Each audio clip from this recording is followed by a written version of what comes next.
Our words have power. The power to speak truth, to speak blessings and encourage others. With our words, we offer prayers. We can offer worship and bring glory and honor to God, and we can call upon the name of Jesus for healing and intercession. If we choose, we can also use our words as curses. We can offer discouragement, spread gossip and slander, and we can speak lies. Words can condemn others and ourselves. Our words have power.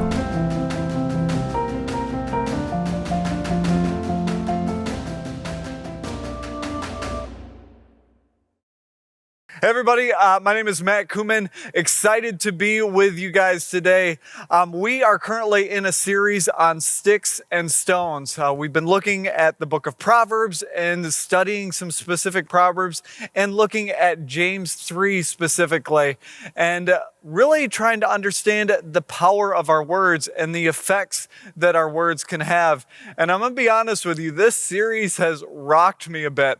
I use my words very loosely sometimes. I'm one of those people that definitely doesn't know what the end of the sentence is when I'm starting the sentence. I use a lot of words. I enjoy speaking, but it has really made me have to think about how I'm using my words. And the way I'm using my words directed towards people. I'm gonna be honest, I enjoy making fun of people. And sometimes that comes at great harm to them. So I've really had to rethink, okay, how does this matter in my life? And how can I use the words I'm using to bring life to people and not so much probably death and hate, right? So I hope that this series has been life-giving to you as well and challenging, and that you're able to live in some of these challenges that have been put in place. And today we're gonna dive a little bit deeper and look at wisdom a bit again. We have looked at wisdom, and the question we have asked throughout this series a bit is, who is wise amongst you? Who is wise amongst you? And where do you look? Where do you go when you're looking for advice? And even a further question than that is, do you take that advice from there? There was a moment in high school when I took advice that I probably shouldn't have. I think it was actually in middle school. I, at the time, and even still today, I'm someone who likes to try new things. And I take people for their word, and I think people have their best intentions in mind. I trust people very easily. So when people come up to me and say something, I'm typically on board right away. It doesn't take much for me to be like, yes, I'm into that. And in middle school, we were hanging out at a friend's house down the road from me. We were in a field shooting off fireworks, as dangerous middle school students do. And there were a few girls there too, and I had a buddy come up to me. He's like, Matt, I bet you can get the attention of all these girls if you shoot a bottle rocket out of your mouth. And I'm like, that sounds really dumb. And then I looked over at the group of girls thinking, but I could get their attention? Like, oh, that might make sense. And as I processed this a little bit more, I thought, well, a bottle rocket is, if you don't know what one looks like, one will come up on the screen, but it's a small piece, like typically a stick with the explosive firework on the end. And what you do with these bottle rockets typically is you put them in a bottle and it sits there loosely in that bottle, and you light the fuse, and after like 5 or 6 seconds, it shoots towards the heavens and makes a big boom, and it's great. And I thought about that. I'm like, well, it just sits loose in the bottle. I mean, my mouth is really no different than that. If I just hold it loosely in my mouth, it should shoot off fine without any issue. And the more I thought about it, the more I'm like, I think that's good advice. I'm going to take it. If I can get some attention from the ladies out of this, I'm going to give it a shot. So I have him go grab one of these bottle rockets, and I put it in my mouth, and I'm kind of playing with it. I hold it like loosely in, and I'm thinking, okay, I'm going to just cover my face so that the smoke doesn't come at my face. Then it'll be fine.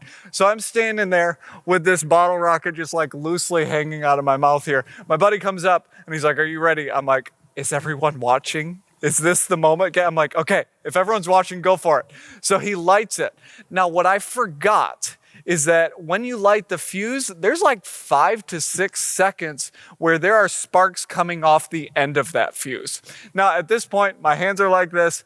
I still, to this day, have burns on my arms from those sparks coming down from this bottle rocket. And I remember this 5 to 6 seconds, you're dedicated at this point, right? There's no like, oh, I don't want to do it anymore and throw it out because it's going to explode in your hand. So I'm just like shrieking in fear as it's burning me. And 5, 6 seconds go off and this thing starts smoking like crazy right before it takes off and it shoots off to the heavens and makes a big bang. But I don't even get to see that because up to this point, I had never tried smoking even before.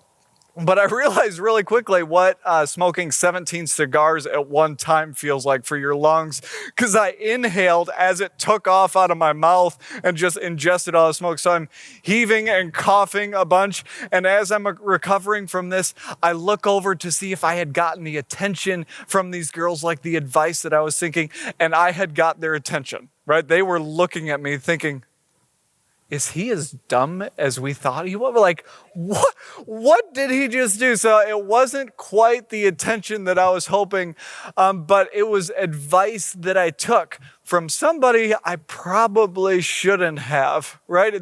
There was no wisdom in the advice that I was getting.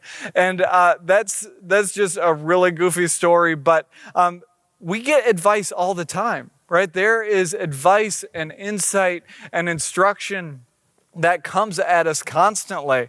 And James speaks specifically about that kind of advice and how do we take it, right? How do we find wisdom in some of those things? So I want to read with you a minute, James 3, 13 through 16. And last week, we looked at 13 specifically too, but I want to reread that and jump through 16 as well. And it says this, James 3, 13 to 16. Who is wise and understanding among you? Let them show it by their good life, by deeds done in the humility that comes from wisdom. But if you harbor bitter envy and selfish ambition in your hearts, hold on to those words. We're going to come back to that.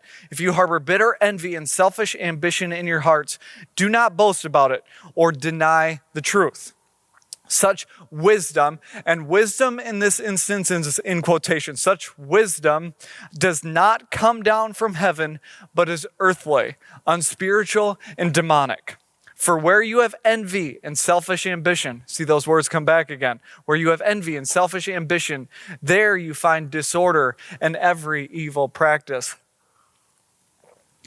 So what James is explaining in this is that deeds done in humility, that is where we get wisdom. But he also explains what wisdom is not. And one of the things that we see him describing this fake wisdom, really in quotations, is that word envy. That envy comes up. And you think about jealousy, right? We think envy and jealousy are similar things, but envy is that one next step above. It's saying, I see what you have and I want it, and I actually never want you to have it. So I think about Facebook and Instagram and social media, where we see people post things about the great things they have, whether it's vacations or new vehicles or new houses, and you think, I want that. And all of a sudden, your perspective of that person changes, and you actually like them a lot less. And there may even be moving towards some hatred towards that person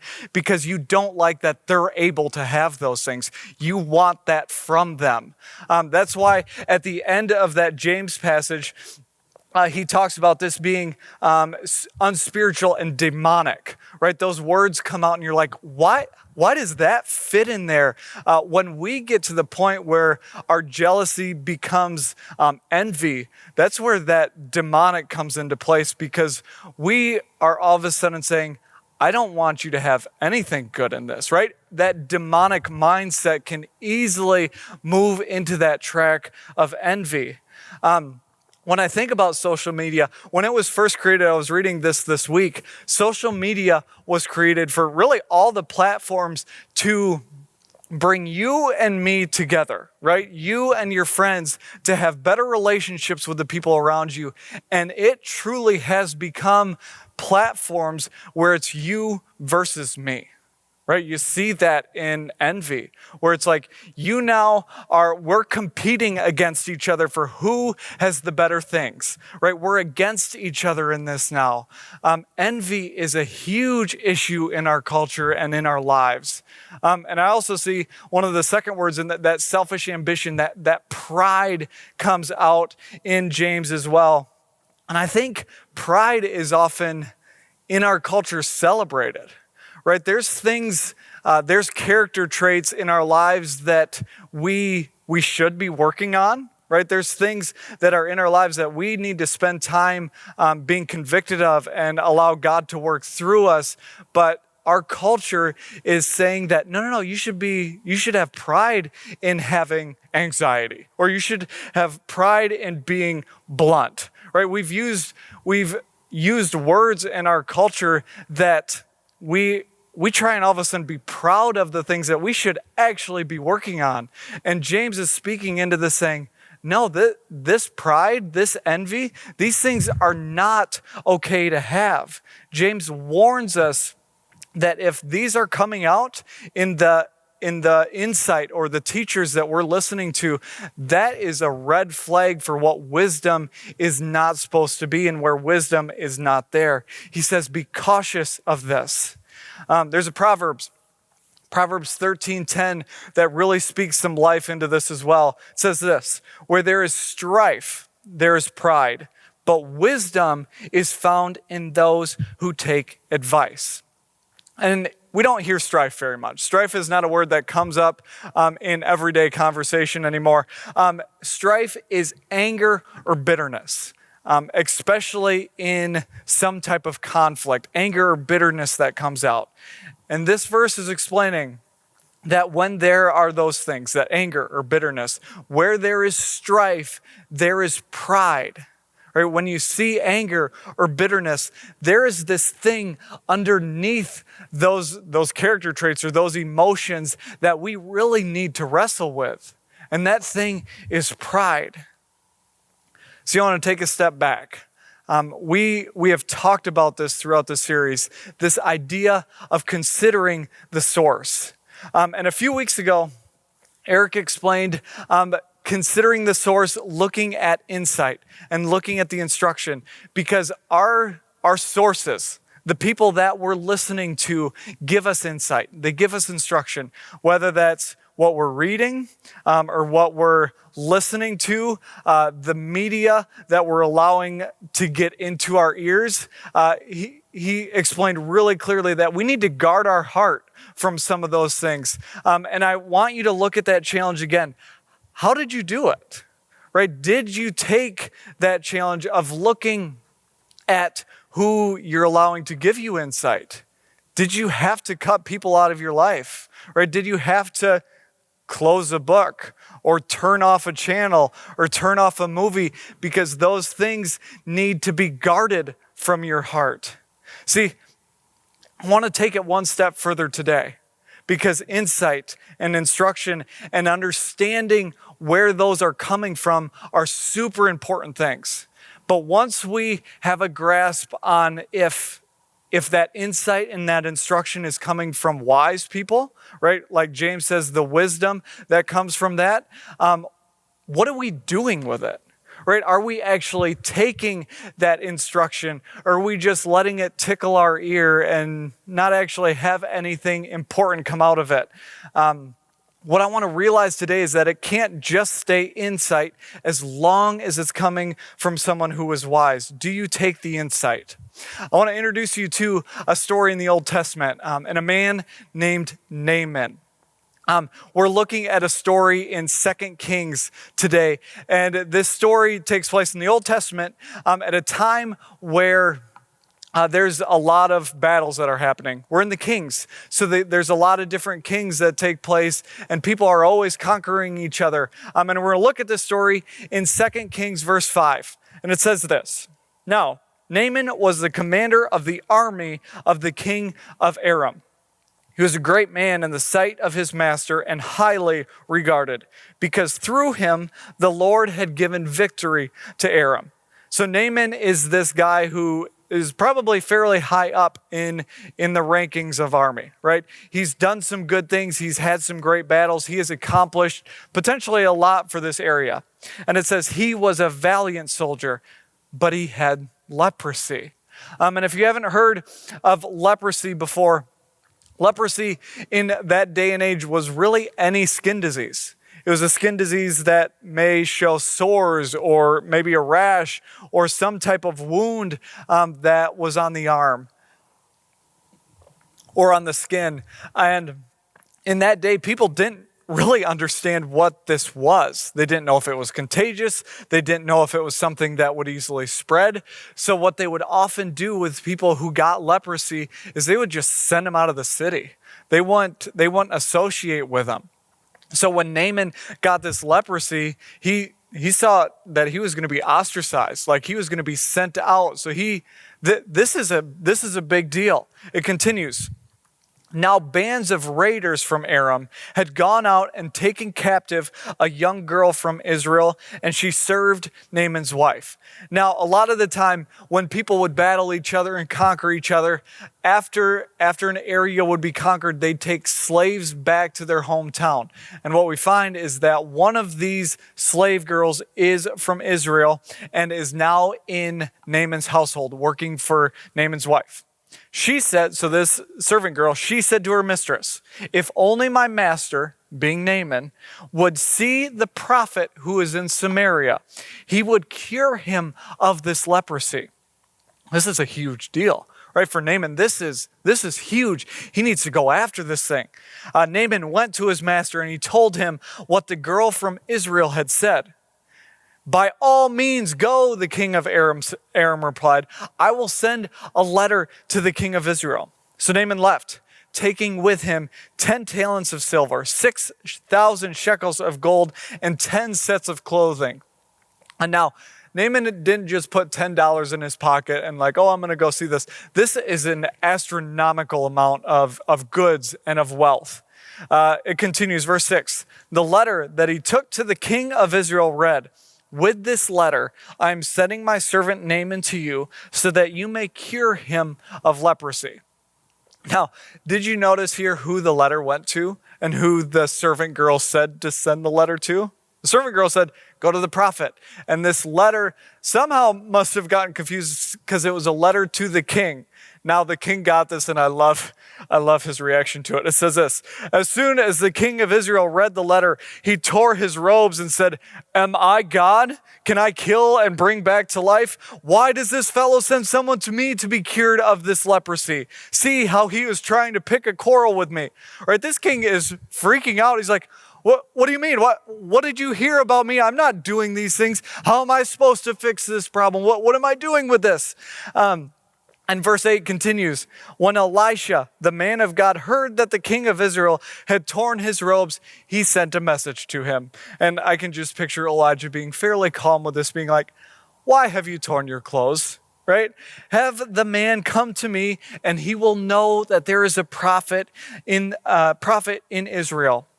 So Naaman, after hearing these things, went with his horses and chariots and stopped at the door of Elisha's house. Elisha sent a messenger to say to him, go, wash yourself 7 times in the Jordan, and your flesh will be restored, and you will be cleansed. But Naaman went away angry and said, and you can just hear some of the rage come out of Naaman's voice. I thought that he would come out and surely come out to me and stand and call on the name of the Lord his God and wave his hand over the spot and cure me of this leprosy. Are not Abana and Parfa, the rivers of Damascus, better than all the waters of Israel? Couldn't I just wash in them and be cleansed? So he turned off and went off in rage. See, we see really clearly the posture that Naaman has, his reaction to something. And we know what Naaman was bringing to this king, to the prophet, like just loads of stuff. And when the prophet tells him what he's supposed to do, he goes off in rage. All right, when I think about Naaman, I think he is probably a man who doesn't have to listen to people very much.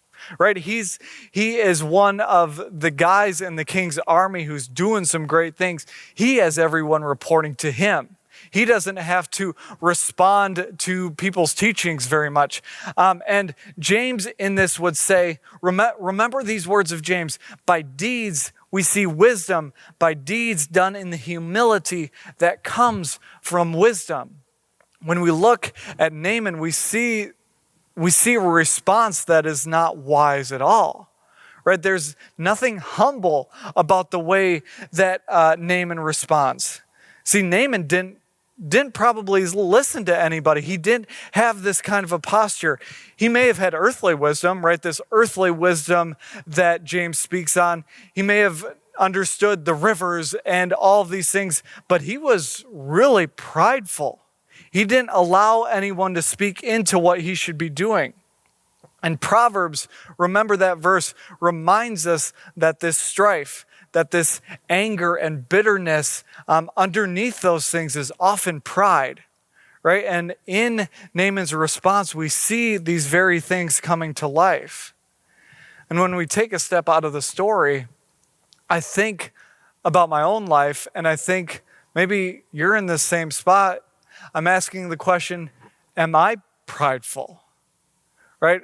I think about the responses that I've had in particular situations. Are we prideful? See, there's moments that I think we go and we look for advice, and if it's not something we hear, we may completely turn from it. Right? If we're looking for advice, if we're looking for insight, and maybe we only respond to that insight if it catches our ear, or if it's something that we want to do, or if it's something that we thought, yes, that's something easy enough for me to do. Maybe you have someone telling you that you need marriage help, but you think, that's not something I need. I'm not one of those crazy people who need counseling. I don't know what counseling even looks like. I don't want to spend my time doing that. And I'm not really the person that needs counseling. My spouse is actually the person who should probably be going into it. And you take that advice and you just push it away.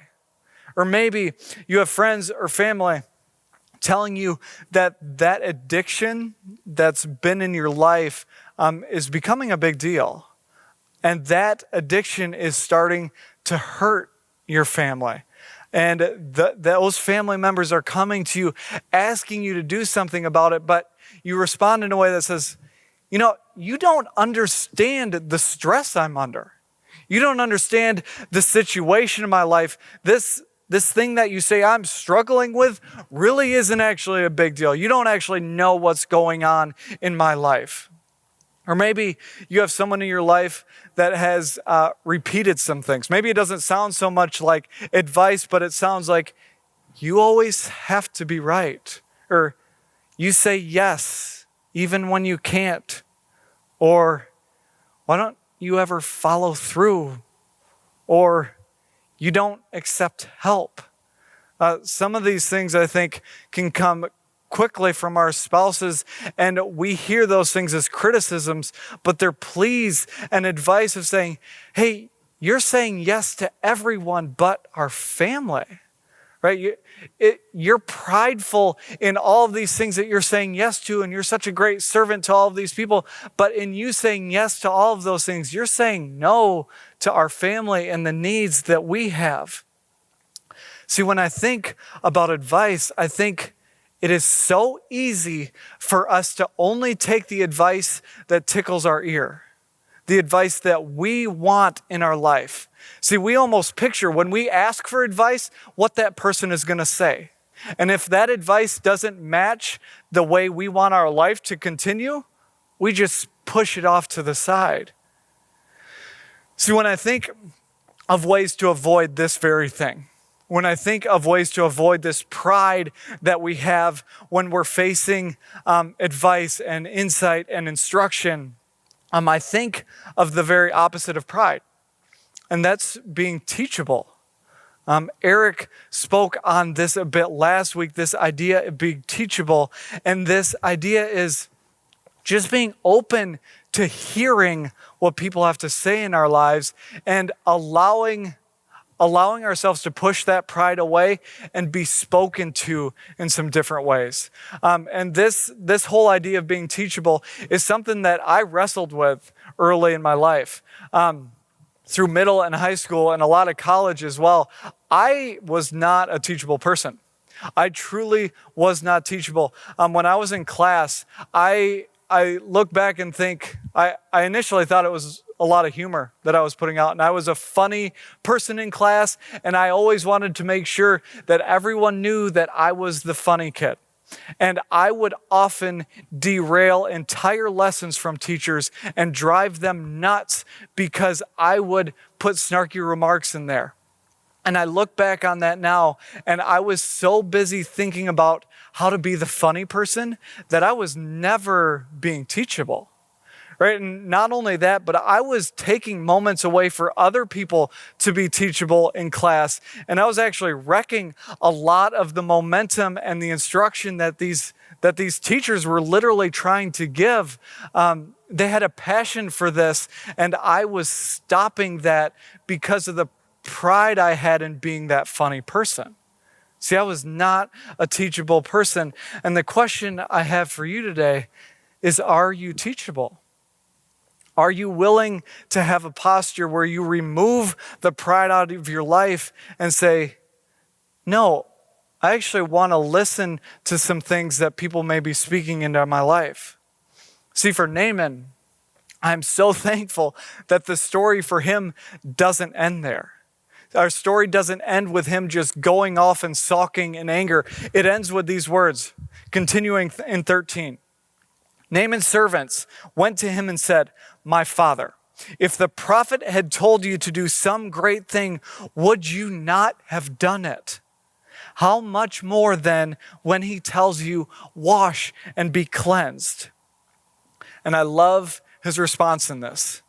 We don't see Naaman voice a response. We see action come immediately. Verse 14, so he went down and he dipped himself in the Jordan 7 times, and as the man of God had told him, and his flesh was restored and became clean like that of a young boy.